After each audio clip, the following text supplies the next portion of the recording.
下，我是真的好久没回来了。哇，你还拿的是我小时候印象中不一样了噻，你那么多年都没回来了。我小时候朝天门，小时候在批发市场。对。留过头。出租车上的肖战感受到了回家的放松。其实候，天天在留过所换乘。我以前就是挤3号线的时候，被挤到那个玻璃门的边框，然后下面就是那个，下面就是嘉陵江，然后你就被贴在那儿，然后就恐高的人就会犯晕、脚软，但真的很漂亮。我记得以前大家跟我说啥子苍蝇馆馆，苍蝇馆馆。对。哎，明儿早上我来带你去吃重庆小面，你吃了那个味道，你都感觉回味无穷了。你吃干点加个煎蛋嘛。或者是哇，都是干点加煎蛋，哇，口水都流出来了。明天早上我都来接你。可以，没得问题。好的。凌晨3点起床，4点煮面，油辣子、花椒粉、花生碎、小葱、香菜、芝麻酱备上，等待最早一批出租车司机顾客。小面店老板和他们的第一波顾客唤醒了重庆。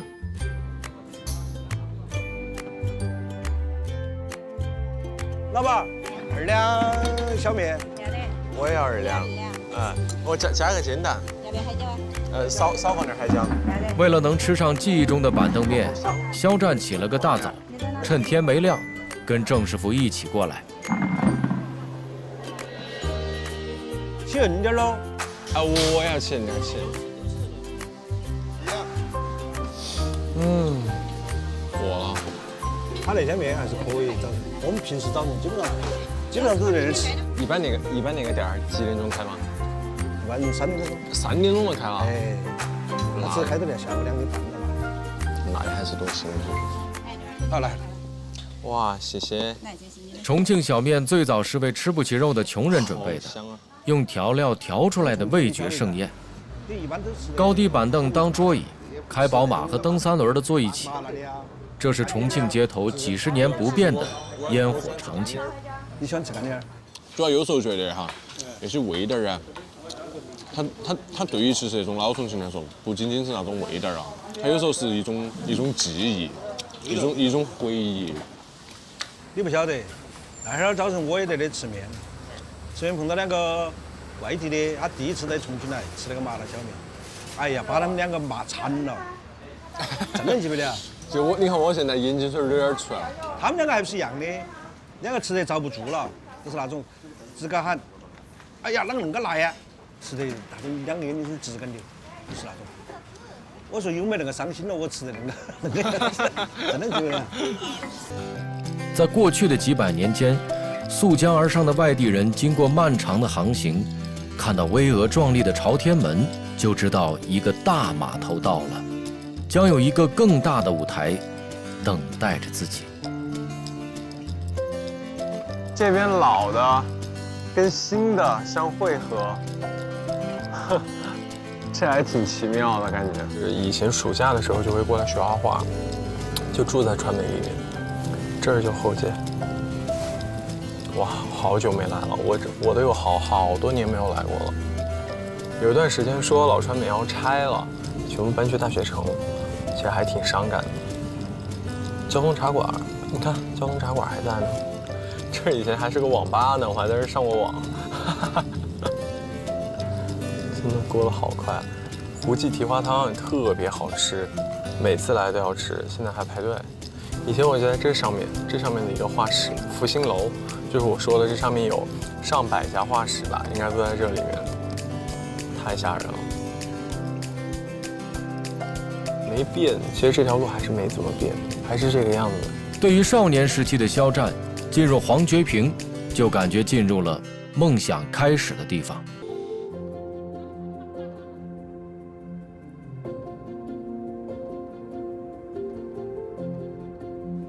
傍晚时分，肖战走到了军歌书屋。哇，你好，看到那个地方，我觉得好神奇哦。可能那些门牌你应该很熟悉里面，连包括小水池、黄河坪那边的18梯呀。啊，18梯。那里西路头。啊，水头那些都是你都是收集回来的。对对对，它实际上也是个地名，也是个重庆一个历史一个建材。来看那个，你肯定对那个黑了解里面的方言。重庆语文儿，蛐蛐儿，丁丁妈，丁丁妈儿不存在。像我们经常口语第一句话都是不存在的一句话。对头，不存在，不存在。后来我们才发现，他们拿的重庆语文其实是星星做的。大扑帕。喜欢发掘城市记忆的人们总会相遇。坐会儿嘛，在外面。来，走。哎呀，来，整点红茶。漂亮的小伙儿。小心了，标准的有点熟。熟，我觉得有点熟。他说他觉得认得到你呀。我觉得长了一张大众脸。大家都是住到那附近的吗？还是？我不是，但是我是跟你近。像我上班的那个地方很近，但我都不晓得，以前都不晓得那个地方，看到书我才晓得那个地方的。坐噻。我觉得大家都好很有爱心，好随意，而且给那个喂狗啊那些，给狗带狗粮啊那些啦，因为那地方都是流浪狗。他们都住附近。重庆离开了好多年了。我大概接近5年了，回来第一件事情还是吃火锅那些。我昨天还吃了，然后拉肚子狂拉。那应该整点老警察。我现在还在拉，然后眼睛儿还长了个梅粒肿，今儿早上起来，哎呀，恼火惨了。小面吃了对吧？吃了，今儿早上吃了。小面我觉得重庆小面确实是了。啊，我觉得那个地方很像我小时候都是，当然不是在那边儿哈，很像我小时候都是那种房子也是那种，都是那种矮房子居民楼，然后也是那种到晚上来，大家都会聚到一个地方，然后来摆龙门阵，摆龙门阵，小娃儿就个人在旁边耍。我们小时候就是属于在旁边耍，然后妈老汉儿啊，都有时候摆点龙门阵、打牌呀、喝点茶呀。其实马上都像现在那个做起哈。像现在，你好熟？我现在啊，我28岁，所以其实我也不小了。在我们那边是0号他们取经，取了个坐下。朋友向翔来给军哥送一本书，他俩都是重庆历史地理爱好者社团中大神级的人物。我哥开瓶天府可乐噻，回来到年节了，每次都要来整瓶天府可乐。满满童年回忆的天府可乐曾经销声匿迹，近年才重现江湖。想到那个，看一下我的那个开单。可以看一下。哎，那个还是个烤火盆儿。可以。马上我来整哈。我跟你一起。哇，我记得我们小时候，我们个人在外面都是野巴巴上面生火，然后烤红烧。讲究那个油火香。不存在。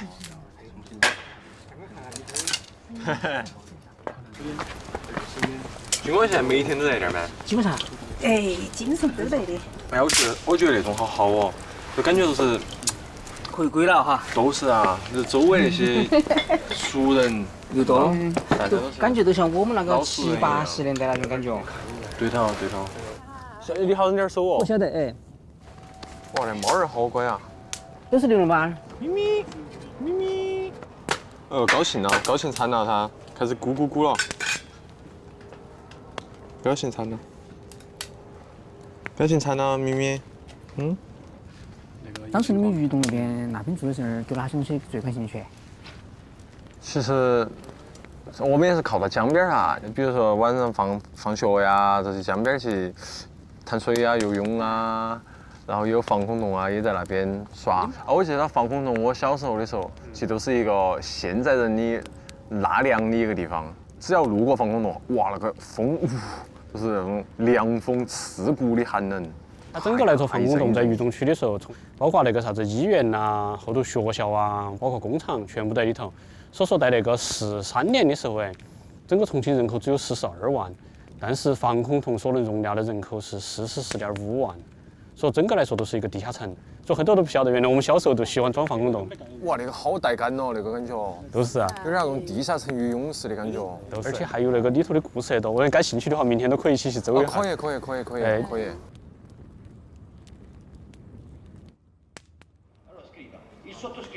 原来在外地待了10年，特别是每次过节的时候都特别。今晚的露天电影放的是意大利的《美丽人生》。那个电影都是聊户外那些噻。对头，好感人哦！我现在大概具体已经忘了他说的啥子啊，但是说记得他后面是为了他女儿，是不是？那现在想的话是父亲对你影响大吗？还是母亲对你影响大？父亲对我影响大，我老汉儿对我影响大。我也是老汉儿对我影响大。所以说，有时候老汉儿啊，像父亲那种对娃儿的爱哈，不像妈妈对娃儿那个外放哈。对的。其实还是有点收到起的，更多的是走一个内心。对头。你这样说得好，走个内心。像我老汉儿对我其实也从来好像也在我从小到大的印象里面，我觉得我老汉儿好像也没对我说过很外化的话，这样想你啊、爱你啊那种。没得哈。都是我妈说。但是啊，你永远都感觉到我老汉儿他是用实际行动在关心我。比如上大学的时候，生活费啊那些狗啊。基本都是他老汉儿先提出来哈，我娃儿也想狗啊。我妈都说啊又花完了啊，然后老汉儿就说呀给他嘛。老汉儿要大度些，真的。重庆男人的耙耳朵全国闻名，重庆男人自己却引以为傲，因为所谓的耙耳朵，根本是疼老婆、爱孩子。所以说里面的话3层楼的空间。对头。哇，我觉得好神哦。所以说实际上你在地下也是要上下楼的。等会儿我们可能都还是看得到那个楼梯。向翔如约而至，带肖战探寻地下重庆。他们的第一站是南岸黄山防空洞。他们为啥子不把都知道重庆地面是个立体空间，开发出来啊？其实它的下面还折叠了一个地下世界。只能是说，即使现在要开发的话，可能要一段一段的进行开发是比较好的。我们就开始地心之旅嘛。哦，要得。还要拿那个电筒，我有点紧张。那面我在先头里头走。那面是没得灯儿的吗？对头。啊？其实冬天在里头还很暖和，夏天很的凉快。哇，我们真的要那个进去啊！哇，可以看到它实际上还是原来的那种原型。我觉得这个真的太伟大了。你像，其实我在重庆生活那么多年哈，我对防空洞的了解其实还是很少。我们可以在那个里头去看一下，那是以前的那个指挥室，然后以前的一些重要的军事会议会在里头开。你看那个墙上头那块儿，实际上是非常有那个玄妙的。实际上它是分了几层，你摸一下是像泡沫一样的东西，都是随便再轰炸，哪怕那个洞子要塌了，在里头是点儿都听不到声音，也没得任何的震动的。而且它是两边你看各有出口，都是说通的，哪怕那边出现了一些意外，那边还可以走。对头。我都完全不晓得，我就慢点咯。哦，是不是感觉有种恍如隔世的感觉？啊，像那种入口的话，肯定还有很多哈那种口坎儿，漫山遍野开了无数个那种洞洞。实际上我们都可以看一下。然后你看，那是原来的那个，实际上也是一个指挥大厅，然后后头改成了那个相当于。那是哪点哦？原来是朝天门，已经没得了。哇！然后我们最多的是原来那个解放碑啊、朝天门地下商场噻。那些都是在里头的。所以说有印象。所以说地下商场也是防空洞。对头。重庆可能是地下城使用最广泛的城市，每天有几十万人穿梭在昔日的防空工事里而浑然不觉。一般现在地下，像我们地下通道、地下商场，原来我们还有菜园板去卖书哎，那个地下书室都是防空洞。对头。包括我们穿的很多都地下，你有没得印象？可能你都走过的。我是走了无数次，我是没想到它是个防空洞。都是啊。而且你看，它也实际上在那个时候它都有，而且很多地方它实际上都是有那种都是支路的，现在把它封了。哇，太有意思了！而且那节正好在航线上头有一种那种时空抖移的感觉，然后对，感觉又要轰炸了。原来走到里头的时候，经常都有蝙蝠那个哗就飞出来了。哎，我记得也是，我记得小时候都上野洞子，然后也是有那种很多蝙蝠，我们拿火锹往里面划，唰都飞出来。哇，那你还是很勇敢的。我们当时都，所以说我觉得那个说重庆是魔幻的嘛，它其实不光是地面是魔幻的，地下也是魔幻的。对头。像你像我们现在提到重庆很魔幻啊，3D 城市啊，一直只是说它的地面有好魔幻，其实我觉得它的地下反而比地上还要丰富。所以说当时的躲防空洞实际上常见的情形是啥子？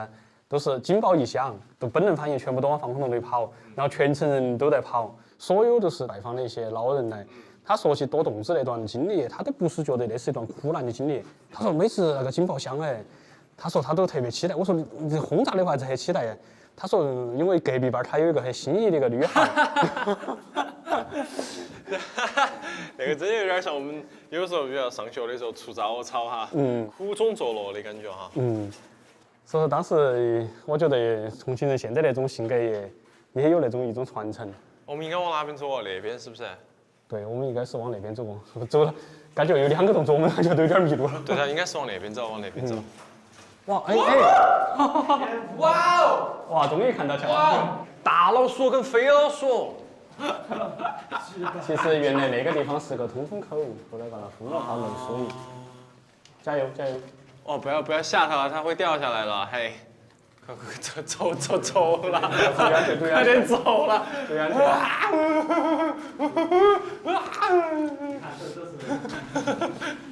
看那啥子？哦，跑！黑惨了噻！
探洞完毕，两人来吃洞子鲫鱼。哇，就是在外地都看不到那种。你看油好舒服嘛，红澄澄的。哇，这鱼太巴适了，就感觉很爽。哎呀！那你小时候也是在相当于那种大院或者厂头那个长大的吗？厂区。也在厂区长大。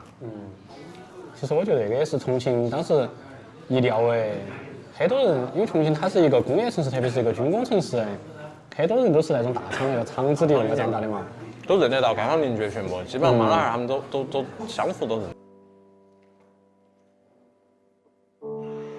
当我有时候审视到很高的点看到那个叶片是的康城上，根本不敢相信他在几年后他会消失。